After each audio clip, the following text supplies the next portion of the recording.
అందరికీ నమస్తే అండి. Arun Shivar the rate of YouTube channel స్వాగతం. నేను మీ కేఎస్ వరప్రసాదం.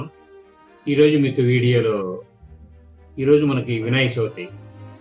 ఈ వినాయక చవితి సందర్భంగా మనం ఈ వినాయక చవితి పండుగ అనేది మన మనుషుల జీవితాల్లో ఎలా ప్రభావం అనేది చూపిస్తుంది. వినాయక చవితి కథ గురించి క్లుప్తంగా కొద్దిగా తెలుసుకొని మనిషి జీవితానికి ప్రభావం అనేది ఎలా చూపిస్తుంది అనేది మనం చూద్దామండి. పార్వతీదేవి అమ్మవారు తలస్నానం చేసేందుకు నలుగు ముద్దతో ఒక బాలుని తయారు చేసి ప్రాణం పోసి ద్వారం వద్ద కాపలా ఉండమని నియమిస్తుంది. మహాదేవుల వారు వచ్చి బాలుడు లోపలికి పంపకుండా అడ్డుకుంటాడు. అంటే మహాదేవుల వారు బయటికి వెళ్ళినప్పుడు జరిగిన సంఘటన ఇది. ఆయన వచ్చేసరికి బాలుడు గుమ్మం దగ్గర ఉంటే ఆయనకి అర్థం అవ్వక ఆమె నలుగుతో తయారు చేసింది కదా, ఆ బాలుడు అడ్డుకుంటారు. కోపంతో ఆ బాలుని శిరస్సు ఖండన చేస్తారు అయ్యవారు. పార్వతీదేవి విచారంతో ఉండగా మహాదేవుల వారు గజాసురుని తలను తెచ్చి ఆ బాలుని చేస్తాడు. దీంతో వినాయకుడు గజానందుడిగా ప్రసిద్ధి చెందాడు. గణాధిపత్యం దేవతలు మునులు శివుని వద్ద విఘ్నాలు తొలగించే అధిపతిని నియమించాలని కోరగా కైలాసానికి చిక్కిన పరీక్షలో వినాయకుని తమ తల్లిదండ్రుల చుట్టూ ప్రదక్షిణ చేసి గణాధిపతిగా విఘ్ననాథుడిగా గుర్తింపు పొందుతారు. ఇలా వినాయక చవితి కథ అనేది మామూలుగా మనకి పురాణాల్లో మామూలుగా మనం చిన్నప్పటి నుంచి చదువుకుంటున్నామండి. కానీ ఈ వినాయక చవితి కథ అనేది మన జీవితాల మీద ప్రభావం చూపిస్తుంది ప్రతి ఒక్కరికి. అది ఎలా అంటే, అమ్మవారు స్నానం చేయడానికి ఒక నలుగు ముద్దతో ఒక బిడ్డను తయారు చేసి ప్రాణం పోసి ఆమె సంరక్షణగా, అంటే గుమ్మం దగ్గర ఉండడానికి ఆమె నియమించింది. విఘ్నేశ్వర స్వామి వినాయకుల వారు శిరస్సు ఖండన చేయకముందు. అయితే ఆమెకి నలుగు పిండితో తయారు చేసి ఒక ఆకారానికి ఒక మనిషిలాగా తయారు చేసి ప్రాణం పోసేయగల శక్తి ఉన్న ఆమెకి ఎవరు రాకుండా రక్షించుకోవడానికి ఆమెకి కుదరదా? కాదు. ఎందుకంటే మానవులకి ఆ విషయంగా ఒక మనుషులందరికీ ఒక విషయం తెలియచేయాలని ఆమె ఆ విధంగా చేశారు.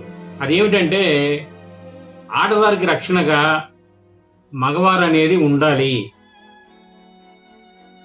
ఇప్పుడు వినాయకుడి వారిని ఆడమనిషిగా తయారు చేయలేదు, ఒక మగ పిల్లవాడిగా తయారు చేసి ఆయన్ని గుమ్మం దగ్గర కూర్చోబెడుతుంది. ఆయన ఎవరు ఏమిటి అనేది అసలు తెలుసుకోకుండానే మహాదేవుల వారిని ఆపేసరికి ఆయన కోపం వచ్చి శిరస్ఖండన చేస్తారు. కానీ ఆయన కర్తవ్యం నిర్వర్తించారు. ఏంటి, అమ్మ స్నానం చేస్తుంది, లోపలికి వెళ్ళకూడదు, ఎవరిని రావద్దని చెప్పింది అని ఆయన తెలియజేస్తారు. కాబట్టి ప్రతి ఒక్కరూ, మగవారు అందరూ ప్రతి ఒక్కరు కూడా ఆడవాళ్ళ పట్ల ఒక మంచి భావన అనేది అలవర్చుకొని, ఇప్పుడు ఈ వినాయక చవితి దేశం మొత్తం చేసేది, దేశంలో కానీ మన ఆంధ్ర రాష్ట్రంలో ఎక్కడైనా సరే చేసేదంతా యువతే ఎక్కువ చేస్తారు. అంటే పెద్దవాళ్ళు కూడా అందరూ కూడా పూనుకుంటారు. కొన్ని చోట్ల పెద్దవారే పూనుకుంటారు, చేసేవాళ్ళు ఇదివరకు మా చిన్నప్పుడు. కానీ ఇప్పుడు యువత కూడా ఏమి వినాయక ఆ కుర్రవాణ్ణి పిలిచి వినాయకుడి కథ చెప్పయ్యా అంటే చెప్పలేడు. కానీ వినాయక చవితి డీజేలకు డ్యాన్స్ చేస్తాడు, పూజ చేపిస్తాడు, పొద్దులు కనిపి అన్నీ చేస్తారు. అలా ఉంటుంది. అంటే అందరికీ తెలియదని కాదండి, కొంతమందికి అలా తెలియదు. కానీ వీరు ఈ కథలో ఉన్న అంతరార్థం ఏంటంటే, లోపల ఉన్న అమ్మవారు దానికోసమే ఈ బాలుని తయారు చేయడం ఇదంతా అని నేను భావించి, నాకు అనుకోకుండా ఒక ఆలోచన కలిగి నేను ఈ వీడియో చేద్దాము. ఎందుకంటే ఆమె అంత శక్తివంతురాలు, ఆమె జగన్మాత, ఎంతో శక్తిమంతురాలు. ఆమె ఎంతో మంది రాక్షసుల్ని సంహారం చేసింది, ఎన్నో చేశారు. అంత శక్తివంతురాలు. ఆమె స్నానం చేసే సమయంలో ఆమెకి రక్షణగా ఉండాలి అని అలా చేసింది అంటే మనకి దానిలో ఒక నీతి అనేది, ఒక ప్రజలందరికీ సంబంధించి మెసేజ్ అనేది ఉందండి. కాబట్టి ప్రతి ఒక్కరూ, మగపిల్లలు ప్రతి ఒక్కరూ, ఎదిగే వయసులో వారు, ఎదిగిన వారు, వయసుతో సంబంధం లేకుండా వేళ ప్రతి వారు తప్పులనే చేస్తున్నారు. తప్పు చేసే ముందు ఆలోచించట్లా, అది తప్ప ఒప్ప, మన జీవితం ఏమవుద్ది, మన వెనకున్న వాళ్ళ విలువలు ఏమవుతాయి అనేది ఆలోచించట్లా.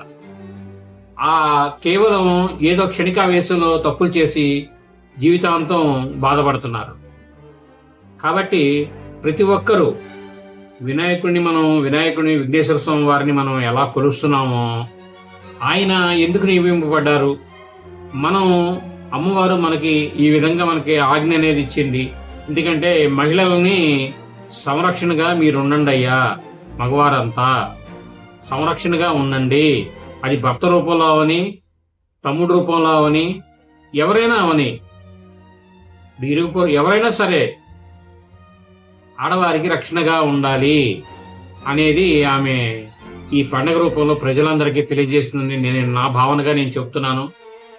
ఎందుకంటే కరెక్టే కదండి, ఆమె అంత గొప్ప శక్తివంతురాలు కూడా ఆ విధంగా చేసింది అంటే ఆమె మనకి పరోక్షంగా మనకి ఆ విధంగా మనకి ఒక మెసేజ్ అని అందించడం కోసమే. కాబట్టి ప్రతి ఒక్కరూ, యువకులు, పెద్దవారు అందరూ మహిళల పట్ల గౌరవం వహించండి. వారు లేకపోతే మనకి ఎవరికి జన్మలనేవి ఉండవు. ఆడవారనేది లేకపోతే మన వృద్ధి అనేది, మగవారు అనేదే లేరు. అది ఒక్కటి మీరు ఆలోచించండి. వాళ్ళని గౌరవించి వాళ్ళని ఎంతో ప్రేమగా చూసుకోవాల్సిన అవసరం ప్రతి ఒక్కరిలో, ప్రతి కుటుంబంలో ఉంది. దాన్ని బాధ్యతగా తీసుకోండి. ఈ పండగ సందర్భంగా నాకు భగవంతుడు సంకల్పంతో వచ్చిందో నా ఆలోచన నేను మీకు నలుగురితో పంచుకోవాలని నేను ఈ వీడియో చేస్తున్నాను నా ఛానల్ ద్వారా. కాబట్టి ప్రతి ఒక్కరూ బాధ్యత వహించవలసిందిగా కోరుకుంటూ ఈ వీడియో మీరు పూర్తిగా చూసినందుకు ధన్యవాదాలు.